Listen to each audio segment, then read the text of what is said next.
Hey everyone, welcome back to my channel. I'm Holly Berby. I am an emotional intelligence coach and I support you in times where you feel overwhelmed, confused, or misunderstood. And I teach you the emotional intelligence tools that are going to help you to nurture your relationships the way that you want to and accomplish the goals that your heart is really set on.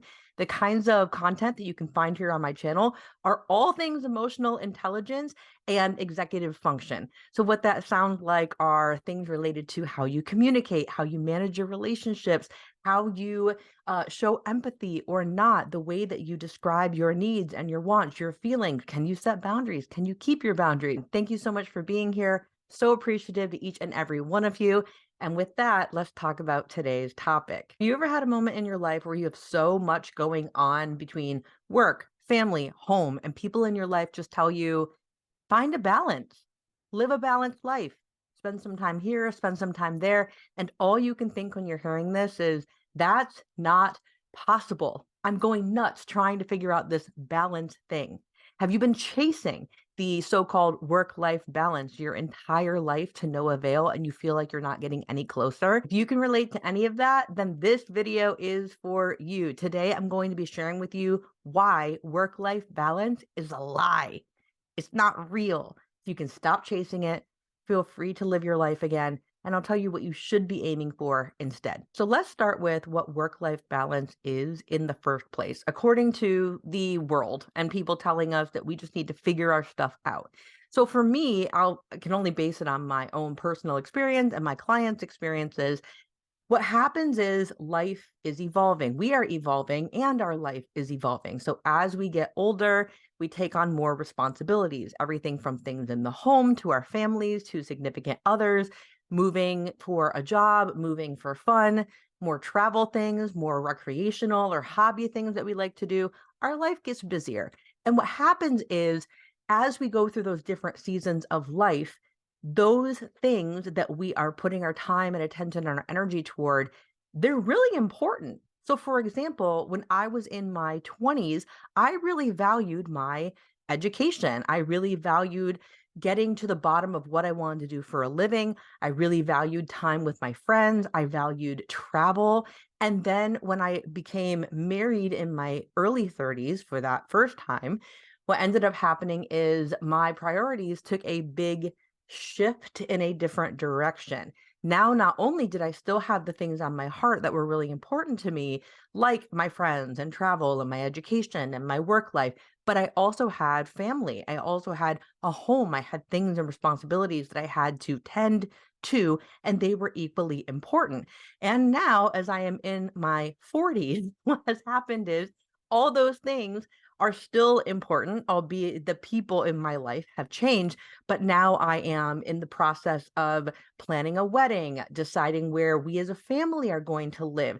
I now have things happening with my mom who is aging, and it's important to me to stay close in my tight-knit family with my mother and my brother during this time and have all those things go really well. My priorities have not ever gone away. They have simply compounded. And as I have also gotten older, the things that are important to me really are even more important because I know the value of having those hobbies and interests. I know the value of having a career that I love. I know the value of my education. I know the value of family and family values and my faith and having all these things be really important and integral in my day-to-day life. However, the one thing that doesn't evolve in all that time is the amount of hours in a day and the number of days in a week. And there have been so many times where I have been very overwhelmed and feel like I have to choose between my favorites. It's like that concept where kids might say to their parents, if they're siblings, hey, who's your favorite kid? Who's the favorite? And parents will always say, well, I love you all equally. Well, most parents will say that. But the reality is all these things are important to us, but unlike the kids, we have to pick and choose what we can focus on for that day. So here comes this societal norm that we are supposed to create this work-life balance where the amount of time and energy and attention I am giving one thing in my life, for example, work, has to also be reflected by an equal amount of time and energy and attention toward my life, work life balance. And by the word alone, the word balance insinuates that this is a 50-50 split. Whatever you give to one, you must give to all. Well, we don't have a dual compartment life. We don't have only our life stuff and only our work stuff. There are many different categories that are happening. And again, like I said, the older that you get and your priorities shift, the characters in your life are changing, your things you're responsible for are changing and expanding. Not so likely those things are decreasing, they're probably increasing. And what ends up happening is that 50-50 split is not a reality.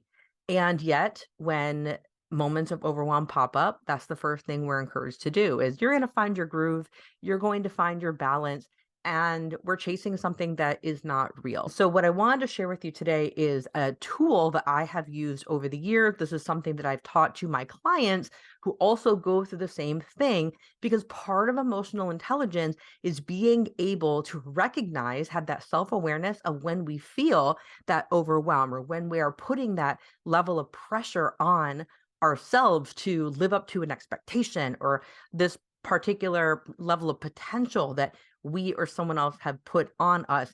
And as a result of not meeting that expectation or living up to that potential, the self-awareness that we have allows us to notice, wow, I am feeling like garbage. Like I'm feeling like I'm not enough. I feel like I'm not doing enough. I feel like I'm always behind or that it's never good enough. And it's not necessarily that the people around us are saying to us those things. It's not even that that is true, that you are behind and you don't do enough. You probably do plenty and you're doing the best with what you have. And if you're not, you're the only one that's going to be able to say that. But if you're really putting in your best effort to get all of these things, your time and energy and attention, and it's not happening, then it's time with your self-awareness to notice what it's doing to you.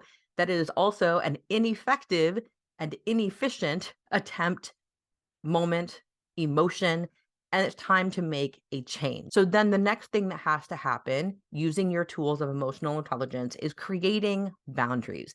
And boundaries are about setting things up so that what matters to you the most is kept close to you and is protected. It does not mean we're going to automatically cut things out of our life and push things away. That is not what boundaries are for. I did a video previously on that. Boundaries in this case look like identifying the different pillars of your life that are important to you as your life exists right now. So we're not going to think back to what was important to us 10 years ago or 2 years ago or, before our divorce or after we had kids. We're not going to focus on what was. We're going to focus on today. Here today, what are the things that are important to me? And if I had to think of them as pillars or different categories, what does that mean for me? So for example, a pillar of your life could be your blood related family. So this could be your siblings, this could be your cousins, your parents. Another pillar of your life could be your own family. It could look like you're prioritizing taking care of your pets. It looks like your significant other, or if you have children. Another pillar of your life could be how you focus on your friendships, how you nurture your time with your friends. Another pillar of your life is your job, is whatever you do to earn a living for yourself. Another pillar of your life might be your faith and what you do spiritually. Another pillar, another area could be the things that you do for fun and should be the things that you do for fun. You should have a pillar that is all about the things you do for fun. And at the end of the day, you're going to have, I don't know, 6, 7, 8, 9 different categories or pillars. So take a moment and think about what would you denote as important to you and call it a pillar in your life right now. And once you have those categories laid out, this is designed, and I like the idea of writing it down because it gives you a visual of it, because this visual, when you write it or when you see it, or when you imagine it, gives you the idea that we are not just balancing two things. We are actually creating what I'm going to call a harmony amongst all of those things at once. We are also going to use boundaries to make sure that each thing is getting our time, our attention, our energy in an appropriate amount for that season of our life. And we're not going to be using boundaries to cut one of those pillars completely off. Because if we did, that would be keeping away from us something that we really love and something we really care about. Otherwise, we wouldn't have made it a pillar of our life in the first place. So the reason that work-life balance is a lie, again, is because we're not just 50-50 balancing two things. We've got, 6 to 9 or 10 different pillars of life that we are trying to sort out and pay attention to on any given day. Once you're clear on what your pillars are, the next part of this visual is again to consider today in your life, today, are any one of those pillars needing your time and attention and energy a glaring amount more than it is in other seasons of your life, other months of your life. So, as an example, I have, for the most part, a harmony, and I'll break down what harmony is here in a moment with this.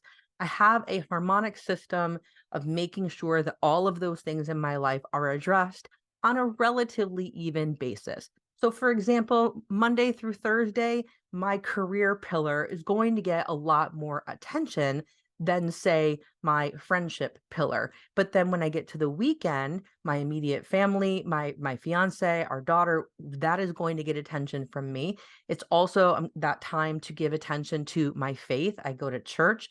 I'm reading the Bible more. It's also the time on the weekend where I'm probably going to use some of that time to dip into my friendship pillar or to go do one of the things from my fun pillar and things that bring me joy and allow me to relax.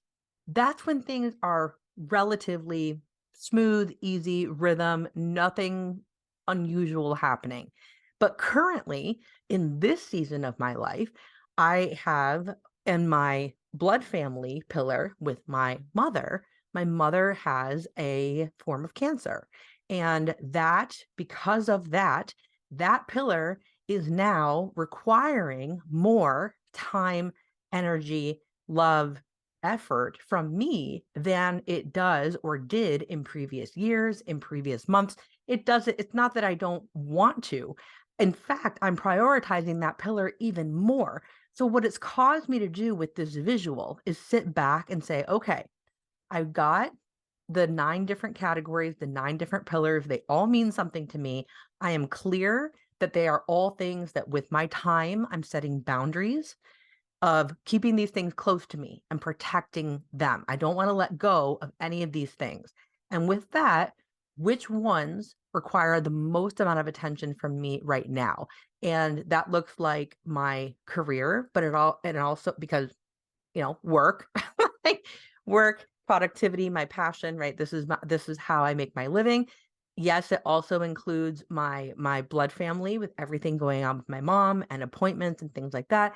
And then it also has to do with my fiance and our daughter. So those are the 3 that are taking the most amount of time and energy from me at this point in time. So here's what I mean by harmony. Just because those 3 pillars are getting the majority of my time, my attention, my energy in this particular season of my life, it doesn't mean that all the others are disregarded. I have made sure that all the other areas do receive some amount of time. So, for example, my friends understand where my priorities are right now, and I still ensure that I make time with them in the way that I can. It may not be going and seeing them, it might be more of a phone call just to catch up when I'm on a drive from this place to that place. When it comes to leisure and recreation and having a hobby, I have made sure to keep up with things like my workouts and my fitness because I know for my mental health with everything happening, how important that is as well. So my point is none of the pillars are getting erased, but they are getting an adjustment and each one is getting addressed accordingly to ensure my friends still know that I care about them, to ensure my mental health is still in check with everything that's going on, to ensure that my finances are where they need to be with work and things like that. But there has been an adjustment, and this is the harmony. If you think about a song, that is being sang by a couple of different people. There are instrumentalists in the background. What ends up happening is there are moments where different artists, different instrumentalists, different singer in the moment, there's a different moment where each one is getting featured in a different way.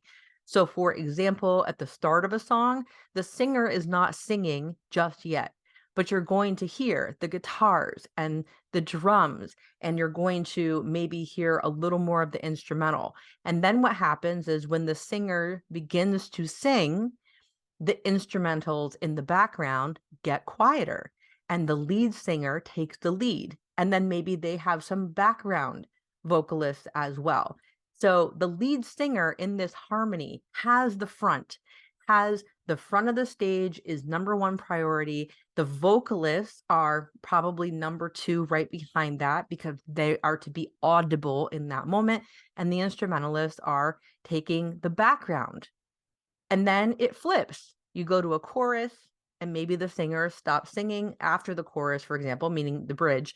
Get to the bridge, they stop singing for a moment. The instrumentalist, maybe, the guitarist has a solo or something of that, and then it comes back. So harmony, just like in this example with the song, harmony really means that each pillar in your life, they're going to have a different moment in the spotlight at different times.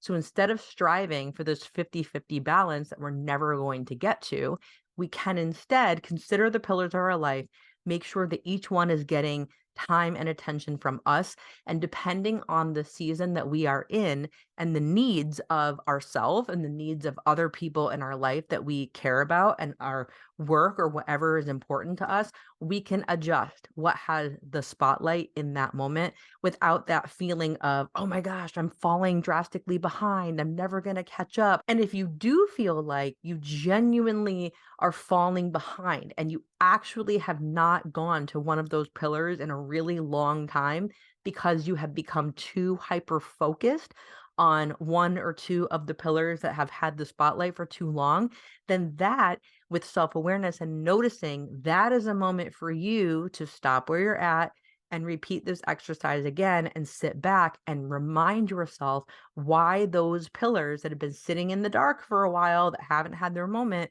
why they are a pillar in the first place. And the question in that moment is, how can I bring this to the foreground just for a moment? Does it look like going and doing something fun for an hour because you haven't done something fun and your fun pillar has been in the dark for a long time? Does it look like spending the time with friends? Does it look like getting up earlier in the morning and having more time in prayer before everyone else gets up because you haven't had attention toward that pillar of your life in a while? So this is a different model of how you can live your life in a harmony instead of striving for that elusive 50-50 work-life balance, whatever they want to call it, that is not real. I hope this was really helpful. Take a moment and consider those 9 pillars. Drop me a comment. I would love to know, what are your pillars that you have? I think mine land somewhere between, I think 7 or 8 of them, like I shared, because those for the most part are almost all of mine. What are some of yours? Which pillar have you been putting more time and attention toward lately that, maybe you shouldn't be? Maybe there's another one that's really been craving the spotlight for a moment, and it's time to give it that moment in time. Whatever you conclude from doing this exercise, just know you will figure it out. Part of emotional intelligence includes your emotional fortitude. Can you have an honest reflection with yourself of what is working and what is not working in your life in that moment?